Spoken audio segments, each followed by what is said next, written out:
26 question है आपका, किस बहुविमात्मक प्रज्ञा का प्रत्यय दिया है? Who gave the concept of multiple intelligence? तो मल्टीपल इंटेलिजेंस किसने दिया था? वो दिया है आपका हार्वर्ड गार्डनर ने।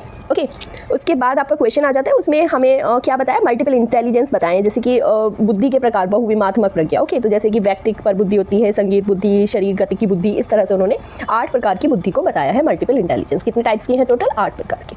उसके बाद आपका आता है डिसलेक्सिया में यह करने में कठिनाई होती है। डिसलेक्सिया, अब जो हमारी ये डिसलेक्सिया, डिस्कैलकुलिया बहुत सारी हमारे हैं, तो उसमें जो डिसलेक्सिया उसमें क्या होता है? बोलने में नहीं होता, व्यक्त करने में नहीं, पढ़ने और वर्तनी में, जो खड़े होने में नहीं होता। जो रीडिंग और स्पेलिंग से रिलेटेड है वो हमारी डिसलेक्सिया है। इसमें कुछ भी हो सकता है, पढ़ने में हो सकता है, लिखने में हो सकता है। जिस टाइम पे बच्चे बोलते हैं उस कुछ वर्ड्स को मिस कर जाना, उनको उसमें भी आपको डिसलेक्सिया बोलेंगे। उसके बाद कुछ शब्दों को उल्टा उल्टा पढ़ना या फिर किसी और वे में पढ़ना, उसको भी डिसलेक्सिया के अंदर ही ये सब आएंगे। ठीक है, ये सारी जितनी भी आपकी प्रॉब्लम्स है वो डिसलेक्सिया के अंदर आती है। कभी कभी होता है ना, जैसे स को श को सा, या फिर कुछ और जो बोलने में जो हमारी साउंड्स में डिफरेंशिएट नहीं कर पाते, वो भी डिसलेक्सिया में आएगा।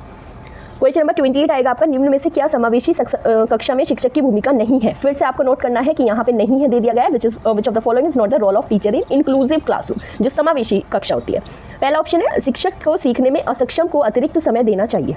जो बच्चे असक्षम है, ओके, जो थोड़ा सा डिसेबल्ड हमारे स्टूडेंट्स हैं, तो उनको अतिरिक्त समय देना चाहिए क्योंकि नॉर्मल बच्चे से थोड़ा समय ज़्यादा आप दे सकते हैं एक डिसेबल्ड बच्चे को, तो ये तो सही होगा, बट हमें बताना है कि कौन सा नहीं है, वो ऑप्शन फाइंड करना है।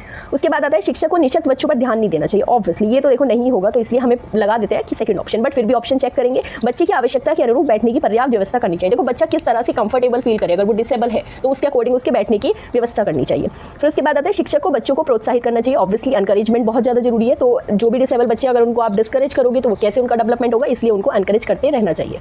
नेक्स्ट क्वेश्चन आता है आपका 29, कक्षा में छात्रों को प्रश्न पूछने के लिए, ठीक है, ऑप्शन है आपके, अनुमति नहीं देनी चाहिए, बिल्कुल नहीं। अगर आप बच्चे को अनुमति नहीं दोगे, उनको परमिट नहीं करोगे कि बच्चा क्वेश्चन पूछे, तो फिर कैसे होगा? उसके डाउट्स कैसे क्लियर होंगे? कैसे उनकी जो मन में चल रहा है कि ये चीज़ क्यों है, वो कैसे क्लियर होगा? प्रेरित करना चाहिए, ऑब्वियसली प्रश्न पूछने के लिए प्रेरित तो करना चाहिए, एनकरेज करना चाहिए।